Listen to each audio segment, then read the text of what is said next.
Howdy, all of you delicious people. I'm here today to review Smallville Season 1, Episodes 3 and 4. So, I think there might have been a rebuttal. I'm not quite sure if I said this or not. There was one point in the other episodes where Pete was to go on and put on his football shoulder pads and his helmet and was to ask Clark, like, hey man, how do I look? And Clark goes on and tells him it's like, hey, you look like a tackling dummy. That's what you look like. Like, boom, boom. There goes the joke. I think that's the only thing that I remember from the last bit of this. It's kind of interesting when you go on and you see the guy who plays Pete eventually goes from putting on the football gear in those episodes to eventually going on and doing Blue Mountain State with a number of guys who I've known from Smallville being on that show.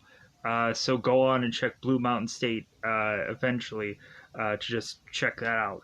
But so, Smallville, Season 1, Episode 3 and 4. So, 3 and 4 has some goofy but fun things about them. We, of course, having it be who is to be the villain of these episodes. Within Episode 3, we have, of course, Coach Walt, or it seems that in some places they end up calling him Coach Arnold. But so, Coach Walt, who, of course, a lot of people probably know him from Wonder Years, or I think eventually he was on Blue Bloods every once in a while, but I know him mostly from Wonder Years.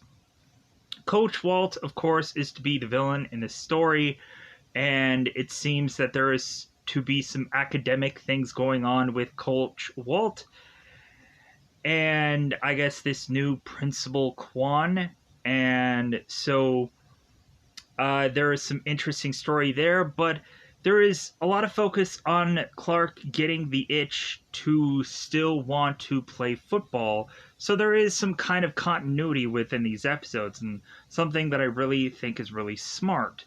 So to keep kind of like adding that in, and then to also have Jonathan, who is to still be unwilling to have any wiggle room with Clark going on and putting on the shoulder pads and going out there and practicing or playing with anyone because he is so concerned that Clark's powers will somehow get out.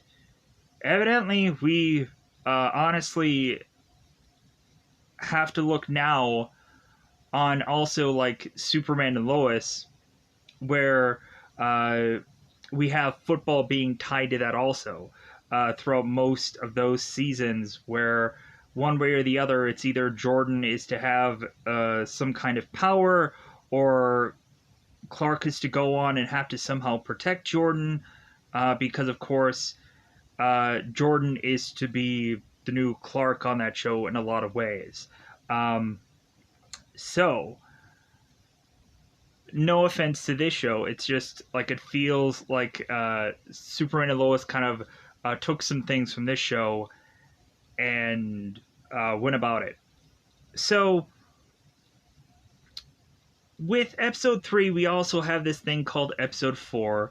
We have a girl named Tina, who of course is to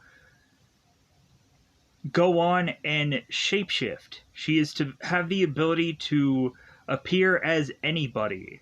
And so while she is to go on and trying to fast track her way through life, it seems that her fast tracking ends up getting slowed down by Clark, who can see through anything within the 4th episode. Because of course the 4th episode is to be called X-Ray, where it seems that Clark is to go on and get X-ray vision, and is to be able to, of course, use this X-ray vision to be able to see through walls, to make his way into seeing into the girls' locker room, and seeing all these women in all of their glory. Because, of course, a woman is amazing masterpiece of features, if you know what I mean. So, whatever that meant. Women are amazing looking, and why not go on and have so many women within the show? So, hence why you have a woman in this episode who can change into anybody. So we have a Mystique kind of character. I'm sorry for referencing a Marvel character, a DC comic book show, but technically, yeah, Tina is almost Mystique. So, with that said, we of course have Tina, who is desperately realizing that Lana is to be the one girl who has everything in this town, and can't really believe that because Lana's last name isn't Luther, so, well, for the time being. And so, not quite sure why exactly Tina is to be so obsessed, and I mean obsessed, with Lana, but really, when looking at it, there gives, of course, Clark another opportunity to save Lana without her realizing that she was to be saved by Clark. And then we again go on and have Lana, who is to be whisked away with another man who is not Clark by the end of this episode. So, with that said, let's go on into spoilers and be much more specific, hopefully, within these episodes. So, let me know how you felt about season 1 so far, especially going through these first 4 episodes. I think I'm going to go on and continue this series. If people are continuously interested, I am continued to be interested in going into all of the shows. Like, what I tend to do is if I'm seeing a series that looks interesting enough to people, I do it every other day. Just so that way I don't, burn myself out, and plus, I had went and binge-watched 9 seasons a number of years ago, and so I realized how, going on and doing a show consistently could burn you out. But, I like Smallville. Within these first 4 episodes, there is yet to be one episode that I felt was like a filler or like an episode where I'm like, man, this just sucks. I haven't seen that yet. So definitely it's a consistent thumbs up throughout these 4 episodes. Normally I would grade every episode, but all of them are actually fun and great so far. So every single one of these 4 episodes definitely are a thumbs up. I like all of them. There might be some people who are to go on and have a certain favorite within the early parts of these episodes, which is obviously probably the pilot. But hey, when really looking at it, they ended up putting a lot of stuff into that pilot. So to try to go on and really have people be like, heck yeah, let's go on and push further into the show to figure out what's going on with Clark and everyone else. So, with that said, let's double-fly this bad boy up. It's about that time to just go into what is spoiler time. Spoiler time, it's about that time to get to spoil this episode, or episodes. So let's go into it. So, the early part of episode 3, we of course have a number of Smallville Crows going up against another football team, of which that I didn't really see the name of. And so we of course have Whitney, who is to have some Butterfingers within the football field, because I guess it is raining so badly that he could not see who he was throwing to, so he just kind of chucked it wherever. And all of a sudden, Coach Walt is to pull Whitney aside and force him to look at the guy's, of course, windbreaker to showcase that Coach Walt is the coach, and so what he says goes.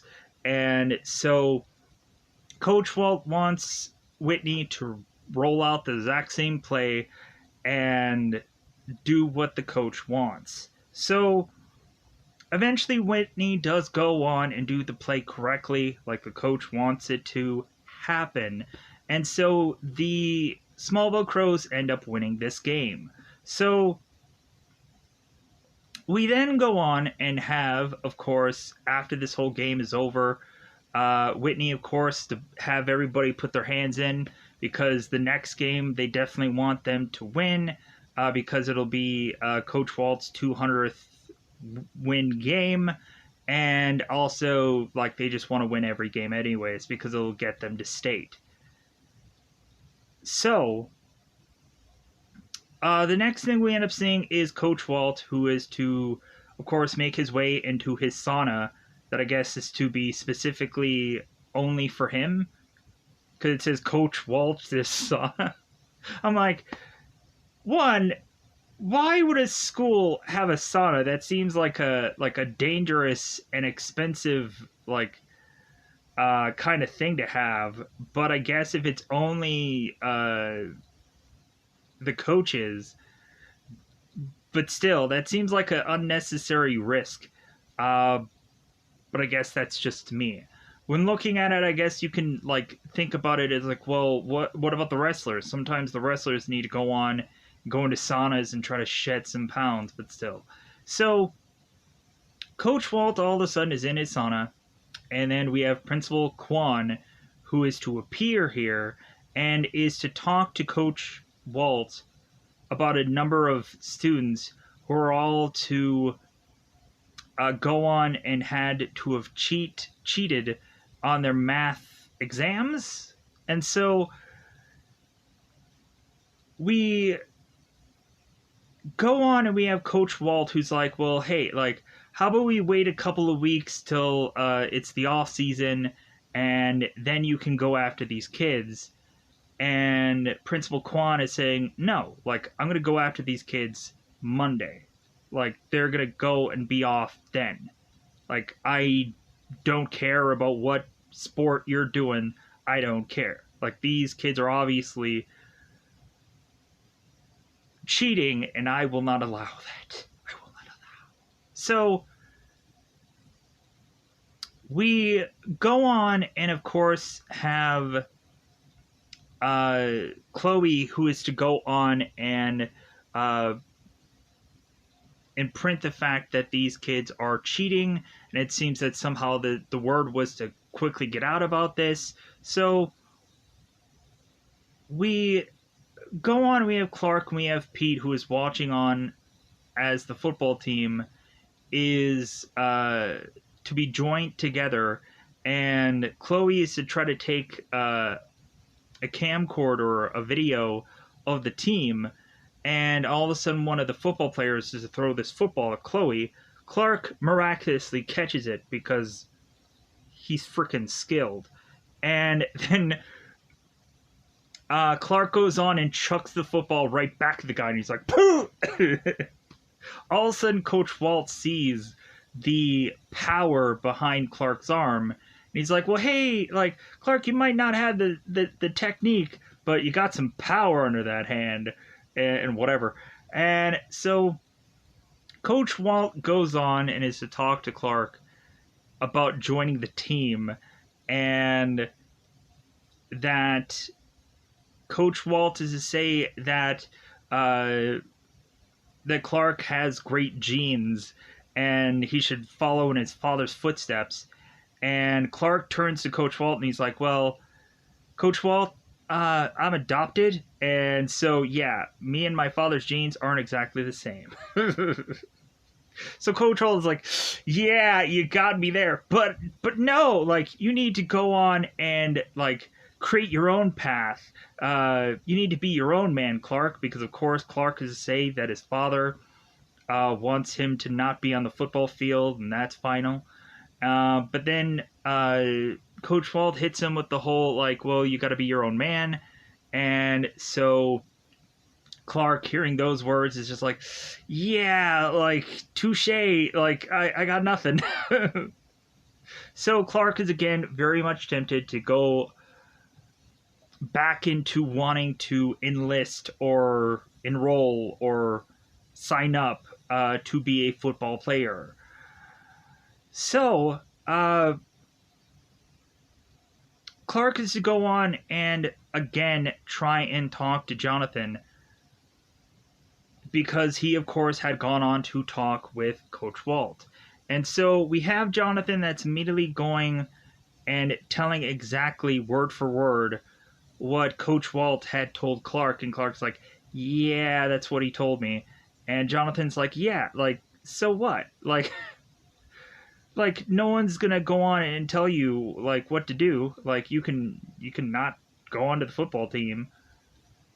Because a lot of times, in all honesty, I think really for the football teams and stuff like that, it's all about numbers and it's all about like, hey, like this person is going to pay to be in football and that's X amount of dollars, and so that's another X amount of dollars to be spent on football stuff somewhere down the road, or school stuff, and plus it's also like putting in their pockets. So, anyways, so Clark tries to again just say like, well, hey, like, but I want to play football, and so like, Dad, if I'm not going to go and get your consent, I'm going to go the other route and just get like and just play football anyways. Just Clark is stubborn. So after that, we also have Lana, who was to also quit cheerleading. She was to talk to Whitney and said that Lana was to realize that Whitney has found his thing, and that's great and all, but Lana needs to go on and find her own thing. Because I feel, or it feels that within this episode, Lana is just trying to do everything that her mother had gone and done in the past, and Lana wants to do something of her own, which eventually, I guess, is to be working at a cafe, to be a barista at a place called the Beanery, which eventually is still not the Talon, but eventually we'll get there. And it's kind of funny when we had Lana, who tries to deliver certain like foam latte like things, and we have both Lex and we have both Clark, who's like, this isn't what you ordered, and Lex is like, yeah, not even close. So Lana, who is to go on and eventually own a place that delivers coffees and teas and whatever, it seems like there is a learning gap going on here. And it's kind of funny that Lana was to have eventually had the Beanery not work out, because eventually she went on and did a coffee joint anyways. Kind of interesting. So we go on and have Clark, who is to make it to this practice. And so he's wearing the numbers 89, and I'm wondering if those numbers had any significance. Because also, eventually, somewhere down the road, we have Clark, who is to wear the jersey number 8. And even though, like, I think his practice jersey was the number 7, so I'm just kind of wondering if any of these numbers have any real true significance within the whole. Because, goofily enough, there is some weird goofy thing where it's like, oh yes, 89 was the number of Superman comic books that were out at the time of which that this episode was filmed, or some goofy thing like that. Because they, like, a lot of things like to play around with numbers or something like that. Maybe it's a significance, or maybe it's not quite sure. But so, here's the thing that I also love about this show. We also have Clark that is consistently wanting to be just like his dad. And because probably Clark sees his father as his hero. Like, to the point where Clark is to go on and say, like, the only real reason he wants to go on and play football is because his dad did. And how, like, when Clark was to justify, like, playing football and realizing Jonathan already had played football, and so he's not basking in the glory, in the past glory, with his son playing football, because Jonathan had already played and already been successful at it. And like, Clark just wants to be just like his father. He wants to be just like his dad. And that's the one thing that I loved about this episode, was Clark always has this thing about, like, honoring his father, and it's to show that throughout every single one of these episodes, him going on and trying to be just like Jonathan in so many ways, to the point of having his coat or having his gloves or having a number of things that he wears in the later episodes, to always have the honor being to have been done with Jonathan. And it's that always is so amazing within these episodes. That's the thing I like about it the most. But so Clark goes on to this practice, and Jonathan is looking on, just like, oh, you better not. I better not see one superpower out there. I don't know. I don't trust you. Even though technically Jonathan says, like, well, I do trust you, but things, like, at any moment, Clark could be floating, and who knows? So Clark goes out there, and he's looking at his dad, and Jonathan's like, yeah, I'm here. And so Clark goes out there, and while, of course, Clark is going on and doing practice, he's looking on at his dad, and then, of course, Coach Walt is to go on and realize that Clark is way too often looking into the stands, and so Coach Walt is to want to re-grab Clark's attention because he's messing up. So we are to have eventually found out that Principal Quan is to, of course, go on and talk to Coach Walt again and tell him that a player had come forward about the whole cheating incident, and they're going to go on and go with it. And Principal Quan is to leave Coach Walt's office while this TV is to, of course, be on fire. Because now we find out that Coach Walt, when he is in this sauna, it seems that the rocks that are to be put into this sauna are to be meteorite rocks. And so somehow the steam that is coming off these rocks are going into, of course, Coach.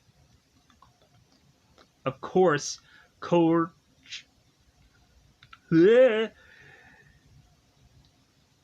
seems, of course, that the steam is going inside Coach Walt's body and is somehow kryptoniting Coach Walt's body to then make him a meteor freak of sorts of this week. So, with that said, we then go on and have Walt, who is wanting to go on and take out Quan before Quan goes on to eventually squeal on Walt. So Walt goes on to eventually burst Principal Quan's car into flames. And so luckily both Pete and Clark are to be there miraculously at that time. And so Clark ends up using his superpowers to save Principal Quan. And eventually afterwards, we have to have Clark, who is to justify that he wrapped his hands in his coat so it doesn't seem like he has superpowers. And so we then go on and have Jonathan and Martha talking about Clark playing football after, of course, Clark was to have this uniform on, and Martha was to eventually talk about how Jonathan doesn't completely not want Clark to play, but it's just just being very cautious and just being Clark's father and so on and so forth. And so eventually Jonathan and Martha are to talk together about Clark playing football.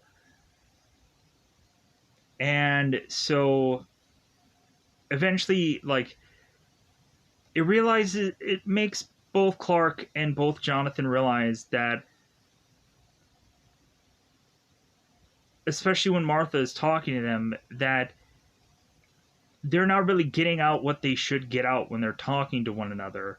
That, like, it's not like defying one another or being rebellious or whatever. It's just the fact that one person believes in something, and or it's just the conflicting beliefs of both Clark, both Jonathan, and that's what's kind of just butting heads here.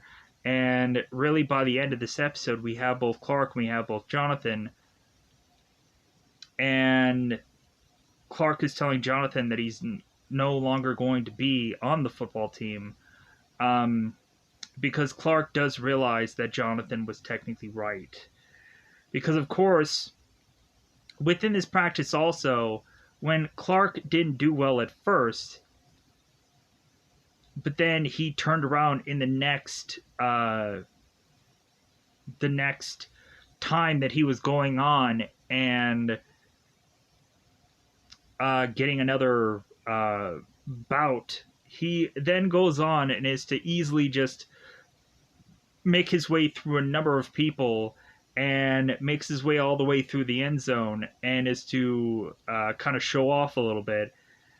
And we end up having Coach Walt looking at that footage of Clark just easily making his way through all of these guys, and eventually is to be met by Principal Kwan saying that he's going to go on and try to get all these players and get rid of them. Hence why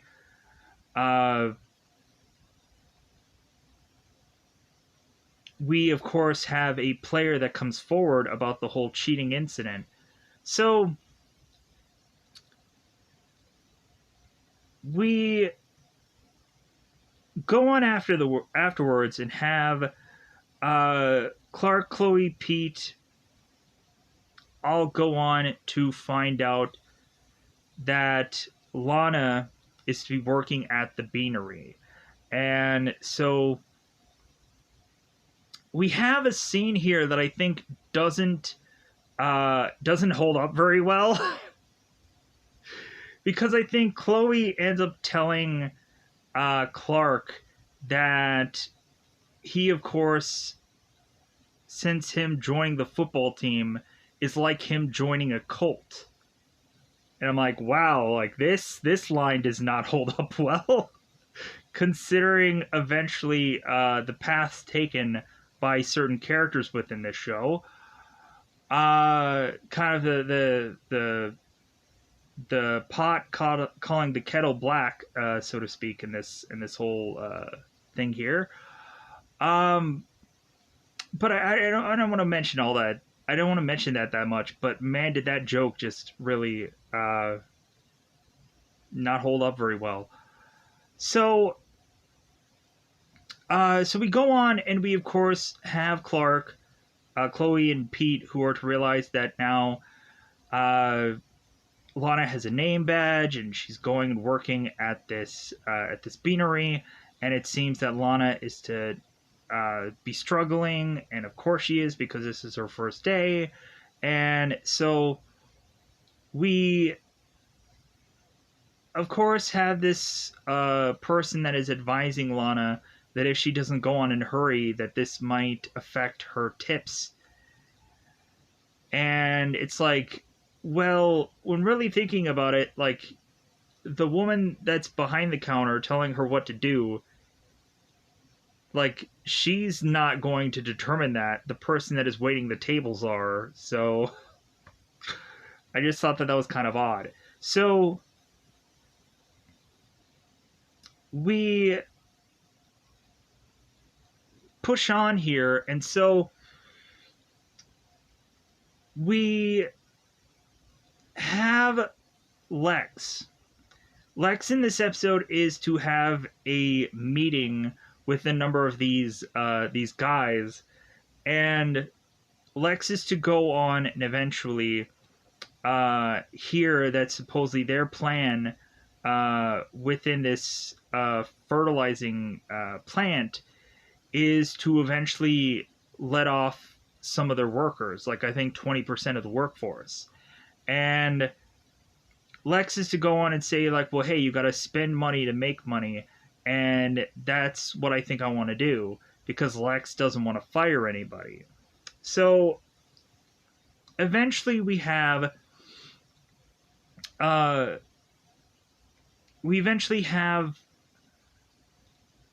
Lex, who is having this problem, and he eventually bumps into Clark about it.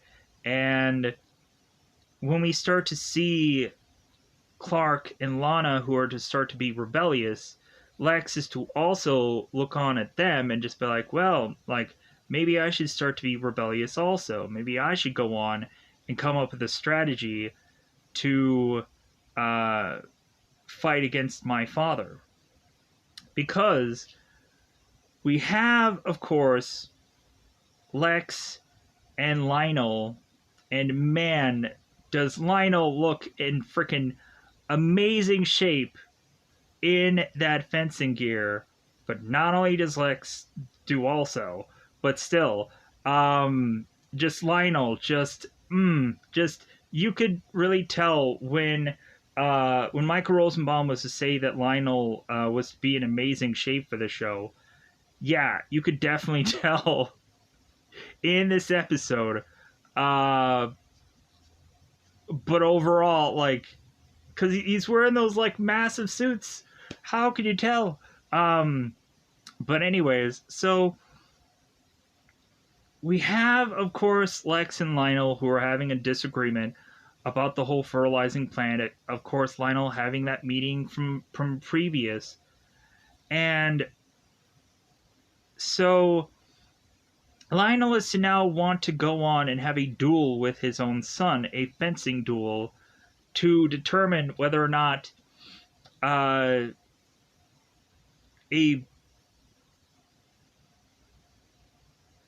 determine whether or not who is to get what they want. To have Lionel, who is to get what he wants, or Lex to just kind of eventually spend money to make money, as Lex is to say. So Lionel goes on and is to do this duel with Lex, and we of course have Lionel who wins.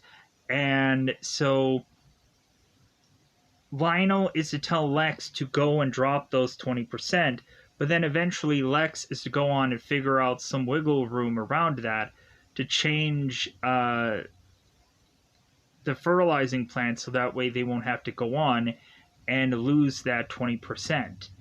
And eventually Lex is to kind of shove this into Lionel's face to basically say, like, aren't you just jealous that you didn't come up with this and I did? So, and I just feel that's bad. Like, come on. Like, Lionel's great. Like, in a there has to be always, like, even like villains in a show technically, which Lionel comes off that way, sadly. Like, Lionel is always a really fun character, and eventually at some points when he later on in the seasons goes on and helps Clark, I'm like, yeah.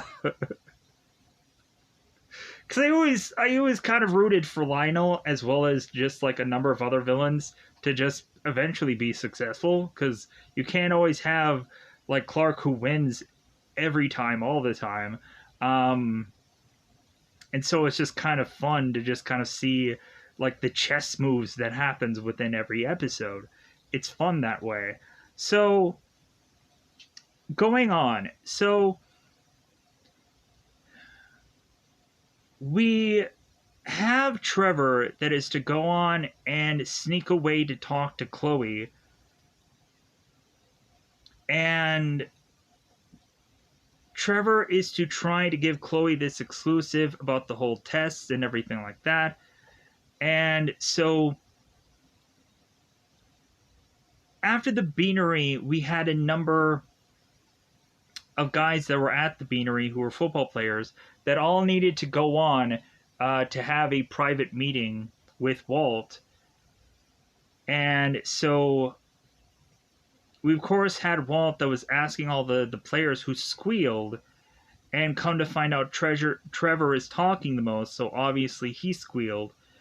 And so after this practice, it seemed that Trevor was to go to Chloe and tell her what had happened.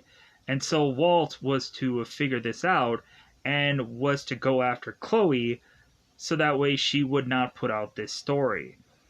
Which then leads to the torch getting torched, as Clark is to go on and say. So we then have Clark, who is to have to go on and save Chloe from this fire. And so Clark goes on to then save Chloe, and eventually we have Walt, who is to go on and find Trevor and is to grab onto Trevor's arm and start to heat it up and to try to convince Trevor to keep his mouth shut. So Trevor is to go on and be at home, just kind of around all these fire extinguishers, hoping and praying that Walt does not come after him. So we then have Clark, who is to re-meet up with Trevor and try to get the truth out of him, because of course Clark being a previous football player, Chloe is to immediately think that Clark could maybe get some words out of Trevor, much more so than Chloe could. And so when Clark talks to Trevor, Clark ends up unraveling Trevor's arm to see this burn mark of this person's hand, to have Clark, of course, realize that Walt must have some super ability, because, of course, while the team was to go on and be having this meeting with Walt, Walt was to all of a sudden turn the sprinkler system into these flamethrowers, which were kind of cool. So we go on here and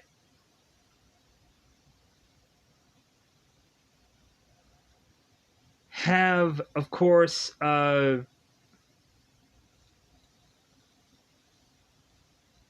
now Clark goes on and confronts Walt. And Walt, of course, is in his sauna with his kryptonite, or his meteorite rocks inside the sauna.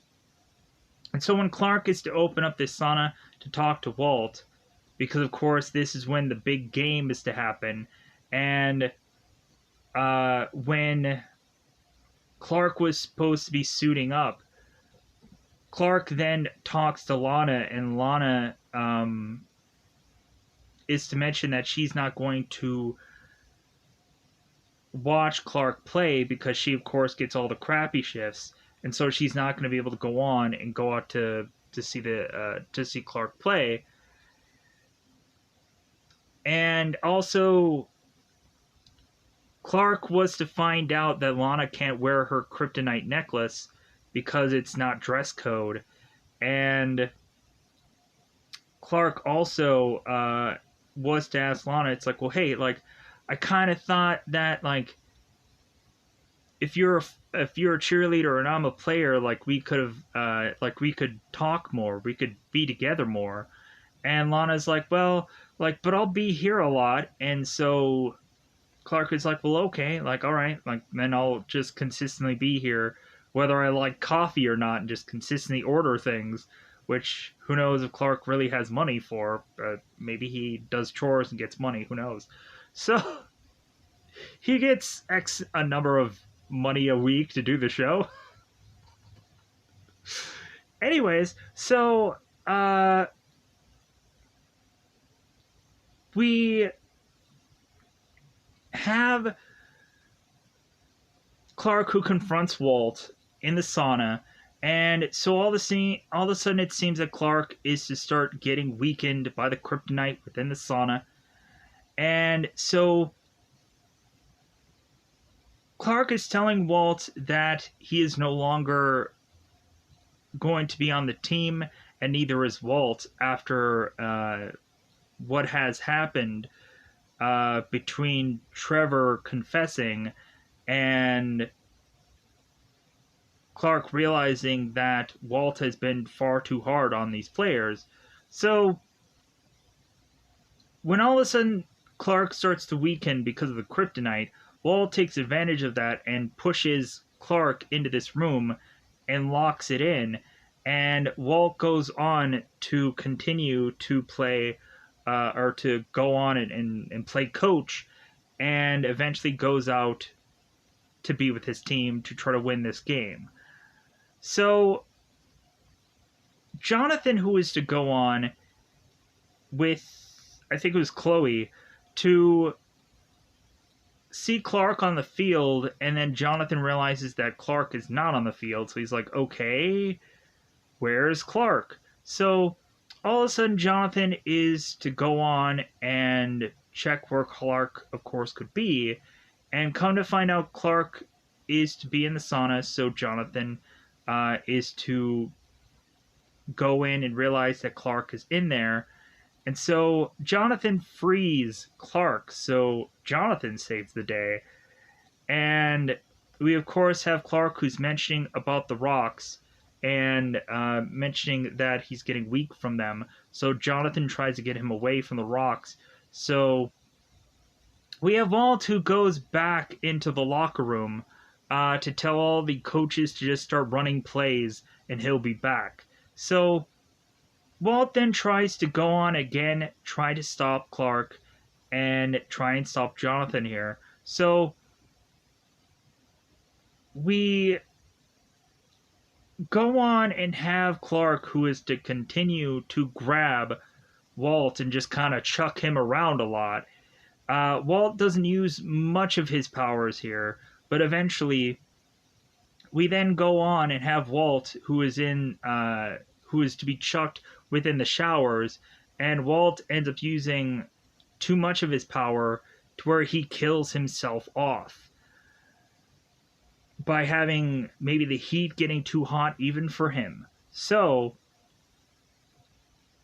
with Walt now taken out of things, we then have this episode wrapping up with Clark telling his father that he no longer wants to be on the football team, and eventually all seems to be good and well with wrapping up this show.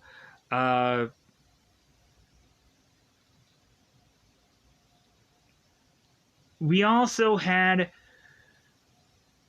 a part where Lana, when she was in the beanery, was mentioned that she just wanted to scream. And then by the end of this episode, we of course have Clark having the same sentiment. And so both Clark and Lana together, for some fun reason to end the episode, are to both scream and shout, and then the episode ends. Hey, when really looking at it, there's some times where there's a lot of people that just need to go on and like stress relief themselves somehow. I guess screaming could be that way. So with that said, that's the way episode 3 ends. So let's go on to episode 4. So at the beginning of episode 4, we of course have Lex Luthor, who is to walk into the Smallville Savings and Loan. Why do I know all these names? I don't know. Luckily, at some point they either say these names or eventually I Google search them. So Lex is to go on and meet this bank manager and is to eventually mention that he's going to close all of his accounts and he wants all the money in cash.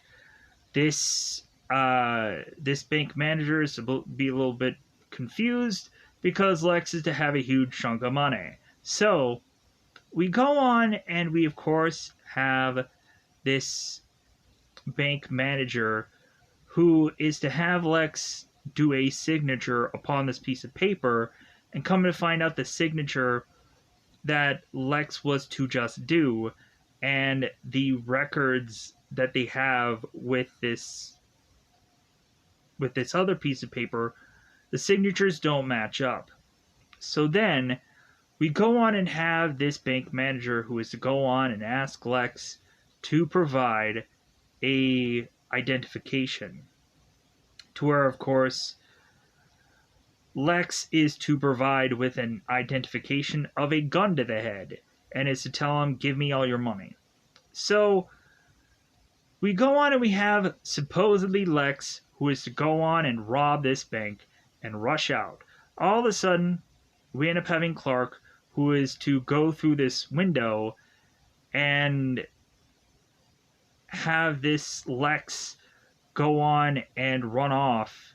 Somehow, Clark is to be able to X-ray vision through this Lex to realize that this Lex is to somehow be a crypto freak. And so I guess that is to be a way in the future that Clark can find out whether people have powers or not by X-raying them, or X-ray visioning them, which eventually will go on and find out in future seasons and future episodes, and so on and so forth. When at some points people do get to know Clark or whatever, and at some points we have, of course, where the X-ray vision does come into good play for Clark to be able to figure out who people really are, whether they're an alien or whether they're from Smallville and they're just a crypto freak or whatever, or a Phantom Zone character or whichever, Kryptonian, any kind of number of things. The X-ray vision does come into play. So we go on and have Clark, who is to go about his day and is to go to school, and him and Pete are going and trying to quickly climb up this rope. And we have, while Clark is talking to Pete, Pete all of a sudden is to be talking to Clark, and all of a sudden you can see through Pete. Pete's in real good shape. Really good shape, Pete is. Man, is that guy just trim and fit, you know what I'm saying? So, all of a sudden, after Clark is to freak out from seeing Pete in all of his glory, Clark then falls from this rope, and it's weird because it doesn't really seem like there was a lot of padding for Clark to fall. It seems like there was just floor and that's it. Like, what the fuck? You would think anybody and their brother would have like this massive thing of padding or some kind of padding for Clark to fall on, because in a gym that would probably make the most sense, but I guess that's just me. So Clark then goes on and is to see Lana and a number of the girls all leave this classroom, and I'm like, did they separate the gym classes between genders? Is that a thing? I don't know. But it seems all the girls all of a sudden go on to the locker rooms, and we of course have Clark, who is to use his X-ray vision to start seeing a number of women and all of their glory, because man, of course they have to go on and eventually have Lana from the back going and changing, it seems. So Clark, of course, is to be very interested about that possible power for some reason. That's great. So pushing on. So we go on and have, of course, Tina. Tina is to be home, and all of a sudden her mother is to go on and find a wad of cash in Tina's backpack. And so Tina, of course, is to go on and say, like, well, I didn't rob the bank. Lex Luthor did. And all of a sudden she changes from Lex Luthor back to Tina. So eventually Tina is to want to go and quiet her mother. And so we end up eventually noticing that Tina's mother is snuffed away within her workplace and her neck had gotten snapped. Horrifically, right? So we then go on and have Tina, who eventually is portraying her mother for a brief time, where all of a sudden both Clark and both Martha are to make it into the store because Martha wants to get this lamp that that Martha wanted to fix for Jonathan.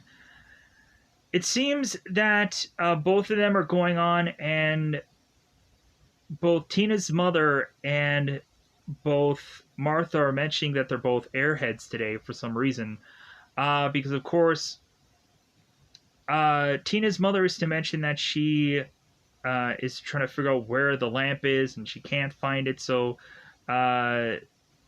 Tina's mother is to go on and say, like, well, hey, come back tomorrow and it'll be here. So it seems that Martha is to go on and forget her purse as Tina is to grab Martha's keys.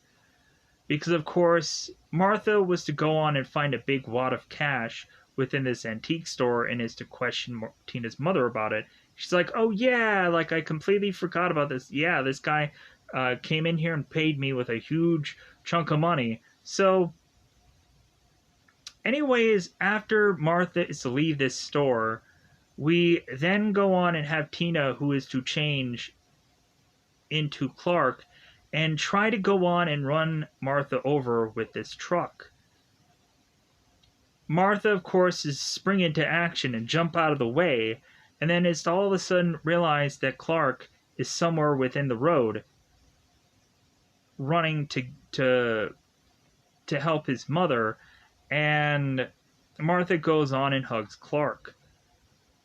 So Martha is to go on and tell Clark that whoever was driving looks just like Clark, and Clark is to realize, like, well, I guess, like, everybody's seeing double kind of lately, because we, of course, have Lex, who eventually is to try and hide out for the fact that everyone is to call him a robber. So even to the point of there being a newspaper out saying that Lex Luthor had robbed the Smallville Savings and Loan, which he didn't. So Lex is to go on and make his way to the Kents to tell them, hey, yeah, I don't have any guns on me, like, I'm not here to rob you, like, I'm just here to hide out because everybody's thinking that I'm a robber and I'm not. So that's kind of like the funny beginning of this, where, like, Lex is trying to clear his name somehow. So we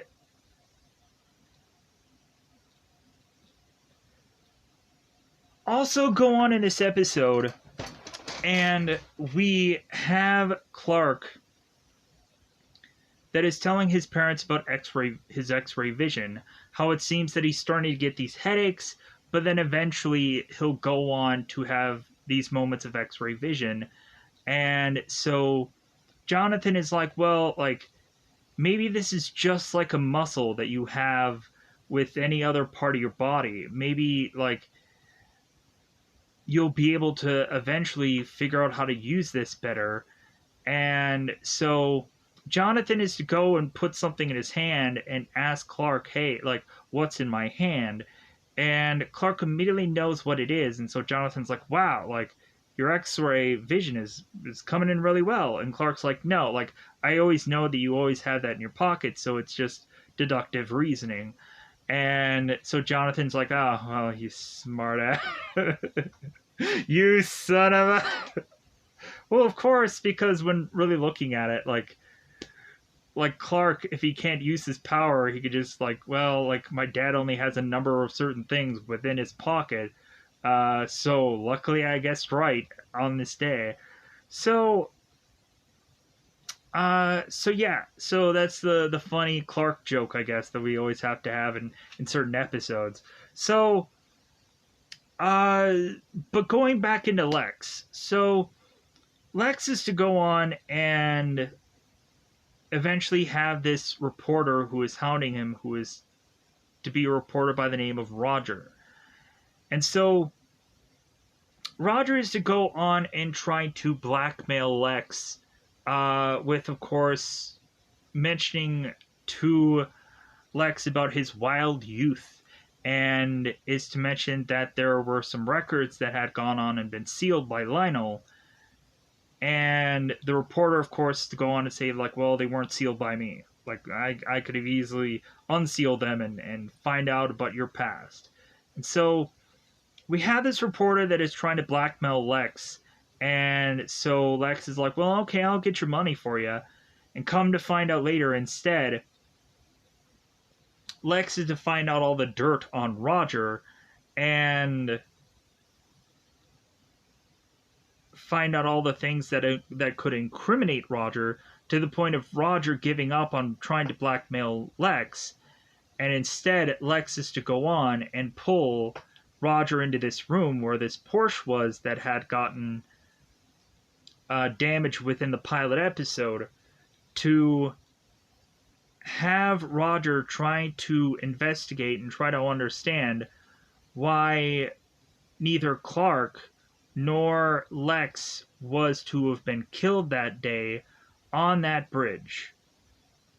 So, there is all of that. So,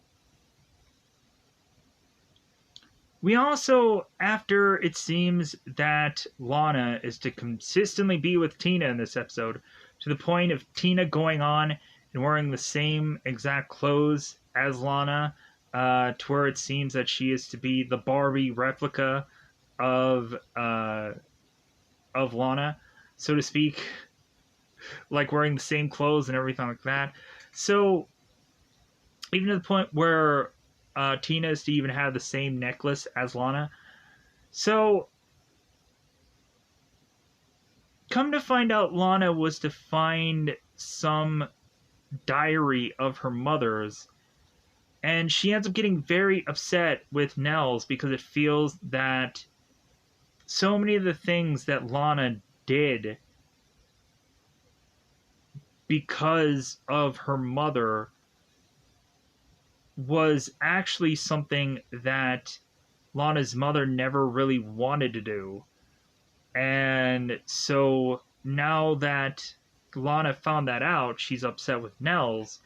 And so Nels is to go on and try to talk to Lana to tell her, it's like, well, hey, uh, like the one thing that I remember from your mother is this graduation speech, and she was to say that um, she never really did anything good enough for this town, but maybe her kids could. Something along those lines. I'm paraphrasing here, but it is what it is. So it seems that Lana wanted to figure out and track down that speech. She ends up talking to Chloe about it, and somehow or another, it seems that Chloe has the cassette tape of that exact speech, and gives Lana this cassette. And Lana asks Chloe, it's like, hey, where did you get this? And Chloe's like, well, if I told you, I would have to kill you. So like, just go on and just kind of take the cassette and just listen on to your mother's graduation speech. And of course, by the end of the episode, that's what we see Lana doing, because luckily she doesn't die in this episode. So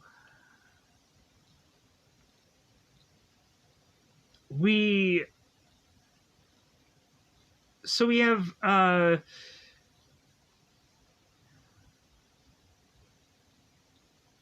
Clark, who is to go on and be at school and is consistently trying to look into Tina and trying to use his X-ray vision to see through Tina, but it's not working.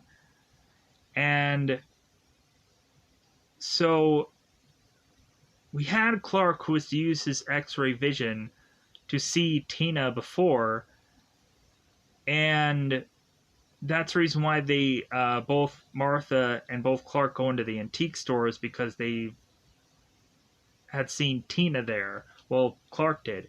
But so Clark is looking on at Tina consistently, just trying to burn a hole into her, figuratively speaking, because he doesn't have heat vision yet. And so Clark then goes on to look in through Tina's locker, and is to see the backpack with a bunch of money in there.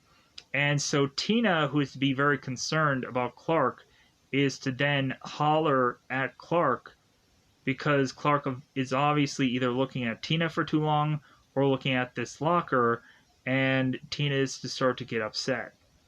So we have Clark, who is to go on and eventually report Tina for stealing money. Because we also had Martha, who was to tell Clark that Martha had found within his store a big wad of cash that ended up having the Smallville Savings and Loan thing on it. And when Clark was to talk to his parents about Tina, they ended up mentioning that there was a point when Tina was really ill, but then after the meteor shower, she was to get oddly better. And so Clark is like, well, yeah, uh, she must be she must have superpowers now. That must be the case. So, so eventually we go on here, and so when Tina is to be found out, and it seems that Tina is to want to try and figure out who was the one who was to have ratted her out. Tina then is to change into Lana, and is to eventually give us the only early Lana and Clark kiss, but sadly enough, it's not actually Lana, it's Tina. But hey, like, I'm sure Tina is a really great kisser, anyways, no matter who she morphs into. So, try to be nice, because that's what I want to do. So, we have Lana, who is talking to Clark about the whole what happened to Tina thing and how she stole this money. And so Clark is to not really like fully confess to it that he was the one who like pointed the finger, but after it seems that Lana is to say that she wants to go on and be with Clark and so on and so forth, and then Lana is to be then Tina. Tina then is to tell Clark that she knew that he was the one who ratted her out. And so Tina is to push Clark out of this window and have Clark smash into this car, which is to, I guess, have injured him or taken him out. So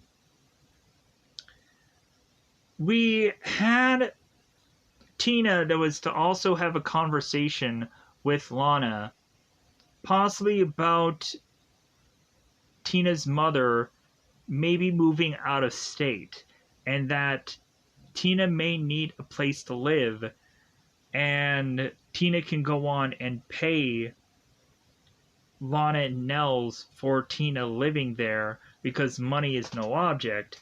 And Lana is just saying, like, well, considering that like I've been having some problems with Nels recently, like I don't know, I'll have to go on and talk to her about all this and da da da da da. So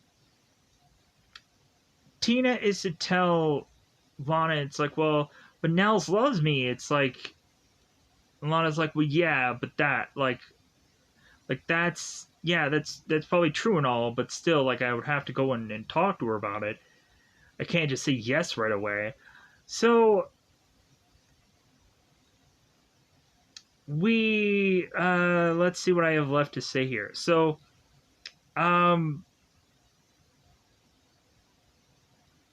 we then go on and have Clark. Um,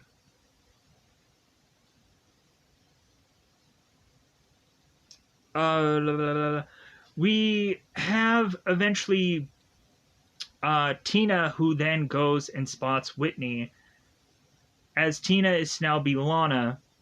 And so Tina is to be Lana, and so she finds Whitney, and so she asks for Whitney's coat. Not quite sure why Tina needed Whitney's coat to eventually look like Whitney, because normally if you would just switch into being Whitney, no one would be the wiser. But I guess since Whitney's uniform is technically to be his letter jacket, it makes sense, but still. Uh, so we have now Tina, who's to go on and have Whitney's jacket, as uh, as Tina Lana is to say that she was cold, and so Whitney is to easily give up his jacket to Lana. So we then again have Lana, who is to go to this gravesite to talk to her parents again. And again, I like how we still have this like continuity where Lana is to have this disagreement with Nels, which turns again to have Lana, who eventually goes to her mother's grave and eventually is to try to tell her about the whole graduation speech that she wanted to get to hear from her mother's voice. So all of a sudden, Whitney is to go on and is to tell Lana that her parents are dead. Your parents are dead! Parents are dead, Lana. Freaking don't tell Bruce Wayne that or he's gonna be freaking teary eyed. But, so we go on and we have Whitney who tells Lana her parents are dead and that, like, Lana has, like, the perfect life and she should never be ungrateful about it. And so all of a sudden we have Whitney who changes into Tina to eventually have Tina take out Lana and put her in some kind of I don't know what the specific funeral word of this is, but Lana is to be in this coffin that is to be inside this room in this graveyard, this little shack, this little thing that has a bunch of coffins. And so I guess to be prepared to get put into the ground, I guess. So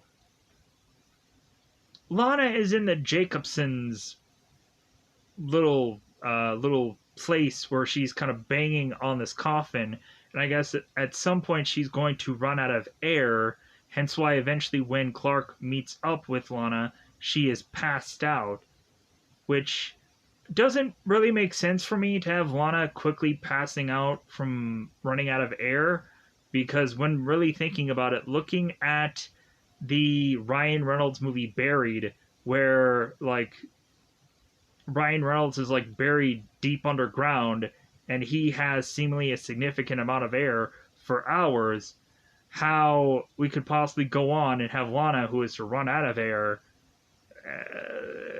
it is what it is. So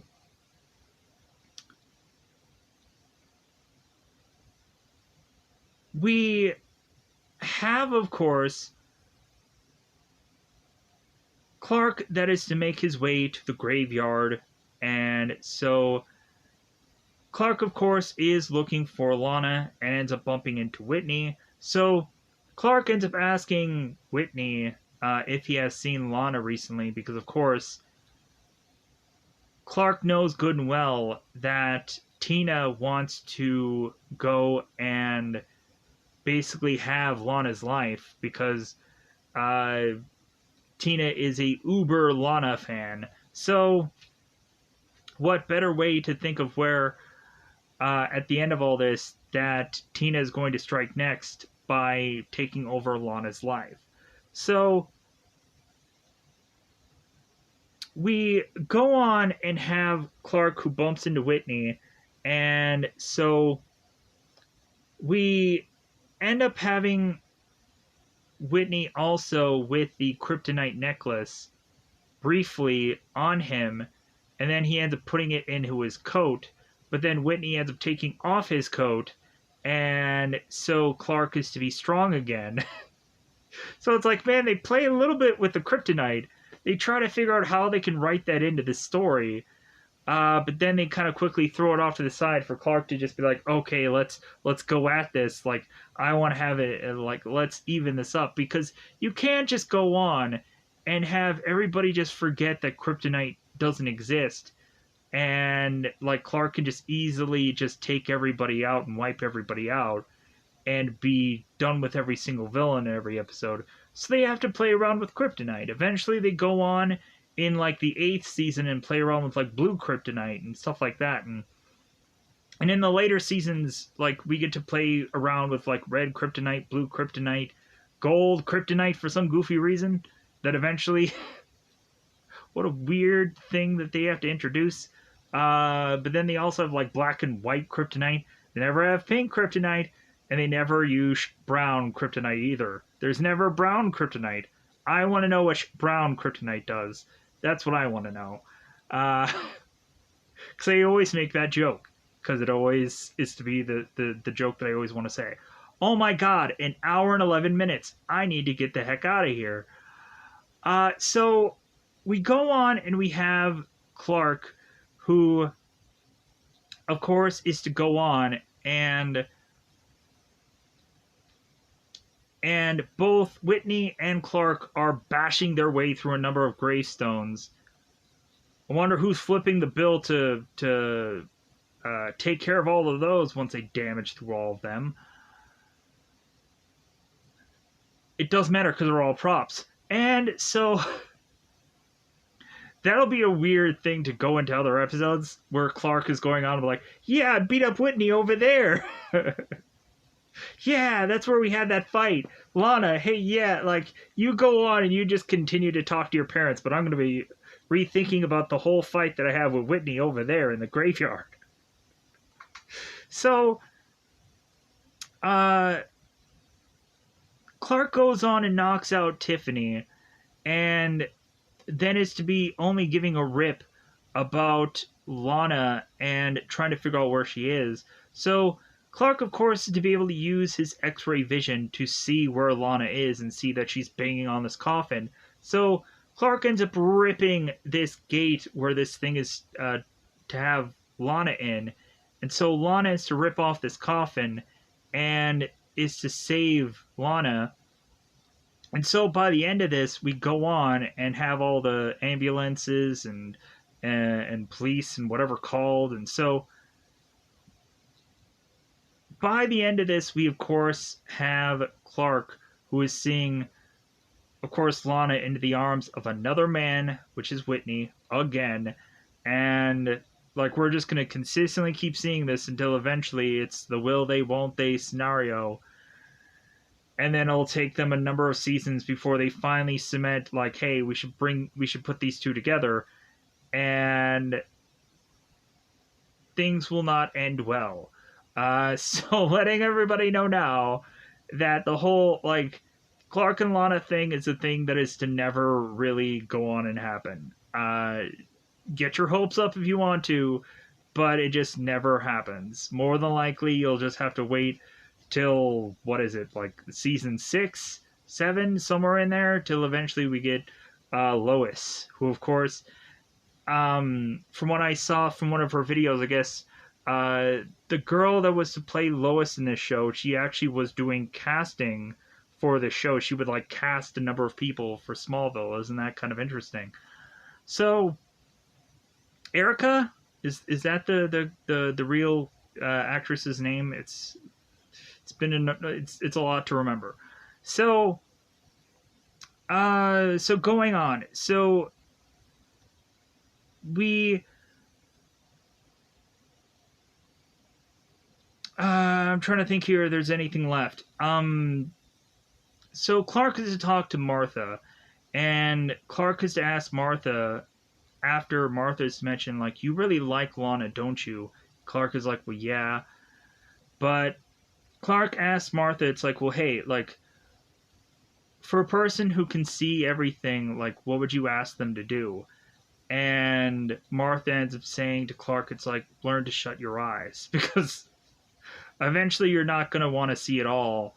And that's kind of like some people who become immortal, that eventually when people are to live so long and see everything, eventually uh, once they've seen everything, they no longer have any experiences left to do. There's nothing left for them to go on and do. There's no excitement, there's no thrill in their life anymore, and so now they're just still having to live forever, but um, there is like nothing in their life left to accomplish, and it just leaves them with like this empty or hollowedness because there's just no more goals left on their lives, which hence why we as humans don't live forever. But anyways, hopefully the videos will. So with that said, hopefully that covers most of this episode. Let me know in the comments below if there's something that I forgot, because I'm sure there's a name or two somewhere that I forgot about. And I'm sure there's probably something somewhere that I did probably forget. Uh,